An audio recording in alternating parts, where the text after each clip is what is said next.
Assalamualaikum warahmatullahi wabarakatuh. Perkenalkan, nama saya Dira Herunisa dengan NIM 0805 12824291 dari kelas L1. Di sini saya akan melakukan pengolahan dari praktikum penginderaan jauh kelautan pada materi GEE atau Google Earth Engine. Nah, jadi GEE itu merupakan aplikasi programming interface Python yang lebih mudah digunakan daripada JavaScript. Nah, jadi GEE ini diterbitkan pada tanggal 2 Desember 2010 oleh Google, dan vendor satelit dari GEE ini ada Landsat, MODIS, NASA Next, dan Sentinel. Nah, jadi kita langsung saja ke web GEE-nya. Nah, jadi sebelum kita ke sini, sebelum itu kita melakukan login akun atau membuat akun terlebih dahulu. Nah, kebetulan saya udah pas praktikum kemarin, jadi kita langsung saja. Nah, jadi pada kotak yang sebelah kiri ini merupakan library. Nah, terus nanti di tengah ini tempat kode, atau nanti saya masukkan codingan yang akan saya lakukan nanti. Terus di bagian ini ada inspektor, console task. Nah, inspektor ini kita tempat melihat atau baik.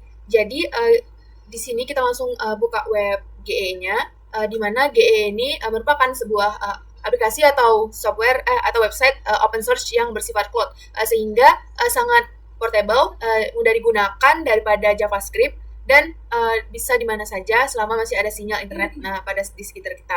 Jadi GEE ini dilengkapi dengan beberapa vendor satelit seperti Landsat, MODIS, NASA Next, dan Sentinel. Nah, jadi pada tampilan awal menu pertama ini ada, kita bisa nyebutnya itu library, di mana dia nih berisi tentang script yang tersimpan atau file-file yang kita upload ke GE ini, dan kapasitasnya itu bisa mencapai 10 GB. Nah, jadi pada menu kedua ini ada disebut sebagai tempat kode, di mana codingan yang akan saya lakukan itu akan saya masukkan di sini untuk mendapatkan informasi. Nah, jadi pada menu ketiga ada inspektor, konsol, dan task. Nah, kalau inspektor itu dia berisi tabel, grafik, atau gambar yang muncul sesuai permintaan yang kita tulis di codingan. Nah, kalau task ini dia merupakan processing Google Earth Engine untuk upload atau kita bisa mengekspor gambar. Nah, kalau konsol ini tempat untuk melihat nilai-nilai pada area yang akan kita rectangle nanti, untuk seperti melihat nilai poin-poin, atau misalnya dari NDFI atau NDWI, tergantung pada codingan yang akan kita buat di sini. Nah, baik. Terus pada yang menu keempat ini layouting, di mana gambar yang akan kita rectangle atau wilayah yang kita pilih nanti akan ditampilkan di sini. Baik, langsung saja ke pertama. Ini kita ke satelit dulu, kita hidupin. Terus di sini saya pilih wilayah kajian saya, yaitu Pulau Madura.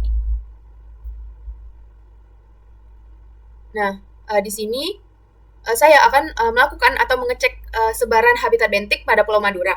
Baik, kita langsung saja klik rectangle. Di sini kita buat nama terlebih dahulu wilayah kajian. Langsung klik OK. Terus kita rectangle.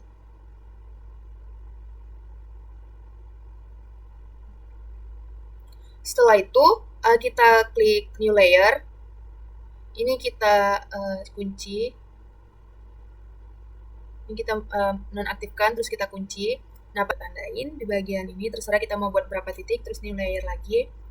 Sini, terus saya mau buat ada 6 poin.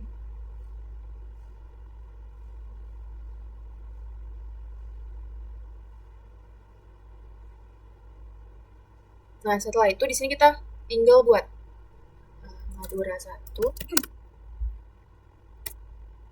Terus ini kita ganti Madura 2. Terus ini kita ganti Madura 3. Ini kita ganti juga jadi Madura 4. Dan ini Madura 5. Dan yang terakhir kita ganti jadi Madura 6.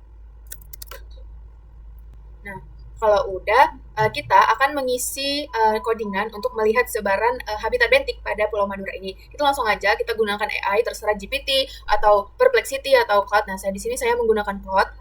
Baik, jadi di sini saya sudah dapat kode-codingannya. Jadi codingan ini menampilkan beberapa kelas pada habitat bentik. Ini ada terumbu karang hidup, karang mati atau rubble, padang lamun, alga atau makroalga, substrat pasir, substrat lumpur, dan perairan dalam. Nah, selanjutnya ini tinggal kita klik run.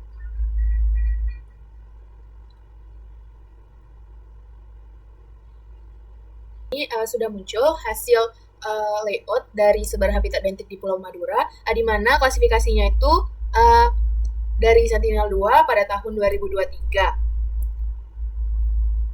Nah, periodenya bulan April sampai Oktober tahun 2023. Jadi dia menggunakan metode random forest, koreksi Lizenga atau koreksi kolom air. Nah, jadi klasifikasi atau kelasnya itu ada 7, di mana terumbu karang hidup, karang mati atau rubble, padang lamun, alga, substrat pasir, substrat lumpur, dan perairan dalam. Nah, di sini kita lihat kerapatan padang lamun, di mana ini menunjukkan warna hitam, berarti intensitas dari padang lamunnya itu sangat rendah heatmapnya. Jadi intensitas padang lamun itu sangat rendah di Pulau Madura ini, dan kita cek lagi pada keanekaragaman habitatnya. Nah, keanekaragaman habitatnya itu didominasi sama terumbu karang hidup,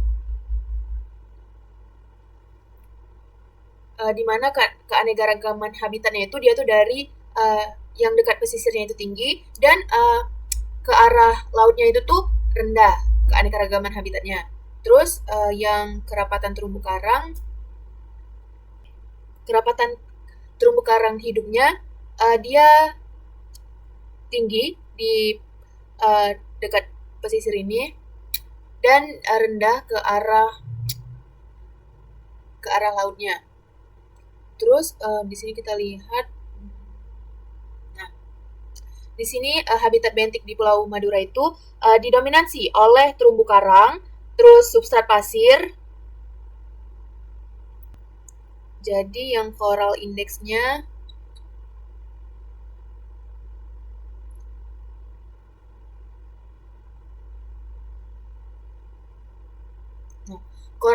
ini dia ke karang mati atau rubble, dan substrat pasir, dan SHF indeks lamunnya itu ini. Jadi dia juga banyak ada lamun di sekitar ini. Ini lamun dan ini alga. Di legenda yang ditampilkan di sini bahwa Pulau Madura itu terdapat 7 klasifikasi. Ada terumbu karang hidup, karang mati, padang lamun, alga, substrat pasir, substrat lumpur, dan menunjukkan perairan dalam. Nah, jadi kita klik ini. Nah, di sini kita bisa lihat nilai dari poin, terus nilai-nilai coral index, lamun, indeks turbidity, sentinel yang digunakan, terus apa lagi nih? Udah, terus ke konsul. Kalau konsul ini dia itu isi tabel atau grafik, bisa juga gambar yang muncul sesuai permintaan yang kita tulis di bagian coding ini. Nah, ini terlihat kan di bagian ini. Nah, ini munculnya ini. Terus kalau tax ini tadi processing Google Earth Engine untuk upload atau ekspor. Nah, di sini kita bisa mengekspor gambar, atau kita juga bisa menyimpan pada bagian save ini. Baik, itu saja yang bisa dapat saya sampaikan.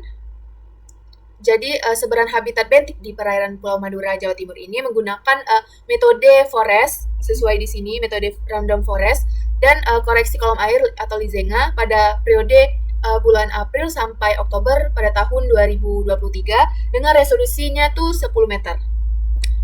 Itu saja yang bisa dapat saya sampaikan. Saya akhiri. Wassalamualaikum warahmatullahi wabarakatuh.